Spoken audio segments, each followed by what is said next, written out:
কোনো বেটার বউ ছেলের সন্তানের স্ত্রী যদি শ্বশুরের গায়ে হাত দেয়, ধরেন 60 বছরের একটা বুড়া তাকে পিঠ ডলে দিচ্ছে, ওই অবস্থায় যদি ওই 60 বছরের পুরুষের এই 18 বছরের নারীর ছোঁয়াতে শরীর গরম হয়ে যায়, তো সাথে সাথে কিন্তু তার ছেলে হারাম হয়ে যায়।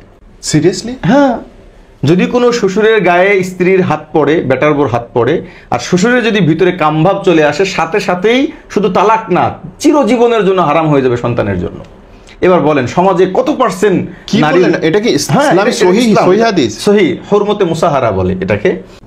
আমি আপনাকে একটা গুরুত্বপূর্ণ মাসলা আলোচনা করি, সেটা হলো যে ইসলামের একটা বিধান হলো যে যদি কোনো মেয়ের বাবার সাথে টাচ লাগে এবং সেটা কোনো কাপড় ছাড়া, এমনি টাচ লাগলো, অনেক সময় ব্লাউজে পণ্য থাকে এখানে ধরে উঠাচ্ছে বাবার মেয়ের, অথবা কখনো ছেলের যদি মায়ের সাথে এমন ঘটে যায়, মার পাশে বসছে এক লেপের মধ্যে মানে বসে টিভি দেখতেছে, অথবা শাশুড়ির সাথে যদি কাপড় ছাড়া কোনো টাচ লেগে যায়, অথবা বেটার বোর যদি শ্বশুরের সাথে টাচ লেগে যায়, এই 4 ধরনের মানুষের কোনো একটা ঘটে গেলে সাথে সাথে ছেলের যদি টাচ লাগে বাবার সংসার হারাম।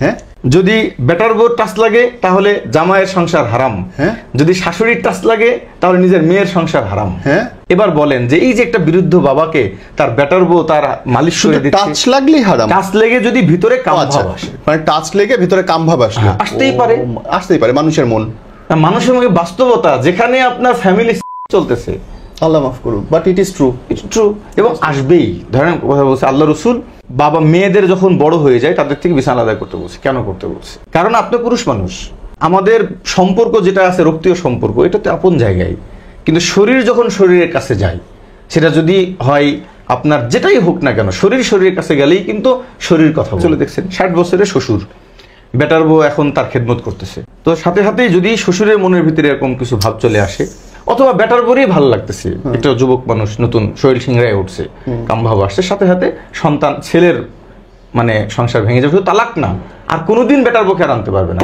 ছেলে।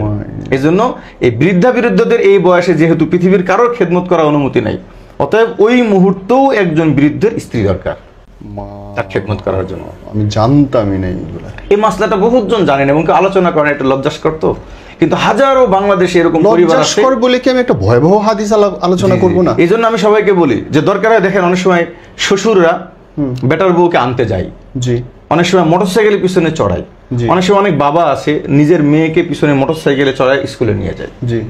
এখানে যদি মেয়ের হাত এক তো শরীরের টাচে, তো শরীর এমনি গরম হতে পারে, যদি না হয় তাহলে তো কোনো ঝামেলা, কোনো সমস্যা নাই। কিন্তু যদি যে কারোর, দুইজনের হওয়া লাগবে না, যে কোনো একজনের যদি কামভাব চলে আসে, ভিতরে শিহরায় উঠে, শরীরের ভিতরে পরিবর্তন ঘটে, তাহলে সাথে সাথে হারাম হয়ে যাবে। নাউজুবিল্লাহ। আল্লাহ আমাদেরকে মাফ করুক।